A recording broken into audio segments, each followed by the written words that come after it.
आपका स्वागत है। आपकी पार्टी के सोर्सेज से बात आ रही है और आज मैंने कई अखबारों में भी छपा हुआ देखा कि आप प्रभारी घोषित कर चुके हैं या करने जा रहे हैं। जब सीट शेयरिंग ही आपकी तय नहीं है अपने सहयोगी दलों के साथ, ये कौन सी सीट है जो आप बांटे दे रहे हैं? ब्रजेश जी, पूरे 80 के 80 सीटों पे हमारे पास किसी न किसी व्यवस्था में प्रभार दिया गया है। आपके पास जो नाम है वो मेरे ख्याल से साल और 8 महीने के बीच में जो कुछ चिट्ठियां निकली हैं वो नाम होंगे। जो ये प्रभारी हैं, ये प्रभारी ही प्रत्याशी हैं या प्रत्याशी प्रभारी? देखिए, प्रभारी की जिम्मेवारी ही बिल्कुल अलग है। प्रभारी की जो जिम्मेवारी थी बेसिकली संगठनात्मक रूप से उसको बिल्कुल फिट करने की जिम्मेदारी थी। आज की तारीख में पूरे प्रदेश में जितने भी बूथ हैं, हर बूथ पे एक बूथ प्रभारी और 10 साथी, 10 समाजवादी साथी हमारे पास तैयार हैं।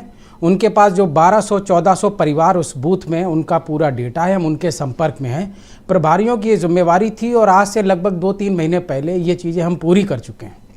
तो अब हम उस अवस्था में बनाए हैं, पेज प्रभारी या कालम प्रभारी भी आजकल कुछ पार्टियां बना रही हैं। ये नाम कुछ कालम में नाम कुछ भी दें, लेकिन हमने कहीं ना कहीं लोकसभा स्तर पे प्रमुख नियुक्त किए थे और उनके नीचे एक पिरामिडिकल स्ट्रक्चर बनाया था। जो ज़मीन पे जाकर जो स्थिति है, एक बूथ प्रभारी और 10 उनके समाजवादी साथी, वो मैं आपको बता रहा था।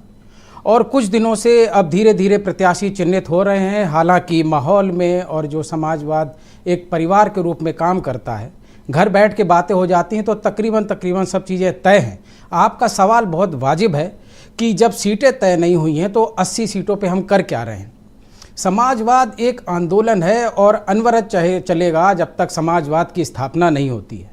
उसी के छोटे प्रारूप को अगर ले तो हम 80 सीट पे काम इसलिए कर रहे हैं कि हमारा कोई भी साथी जहां से लड़ेगा उस क्षेत्र का जो समाजवादी कार्यकर्ता है वो उनका सहयोग करेगा, उन्हें जिताएगा। ना आपके अलायंस में कोई अभी फार्मूला बन रहा है? 58-60 दिन बचे हैं चुनाव घोषित होने के, कर क्या रहे हैं आप लोग? ब्रजेश जी, तकरीबन सब कुछ तय हो चुका है। अध्याय दर अध्याय, वक्त दर वक्त, समय दर समय, जब हम नियत करके बैठे हैं क्या खोलेंगे उसी समय खुलेगा। बहुत शुक्रिया आपका। मैं प्रदीप सिंह को आमंत्रित करता हूं उत्तर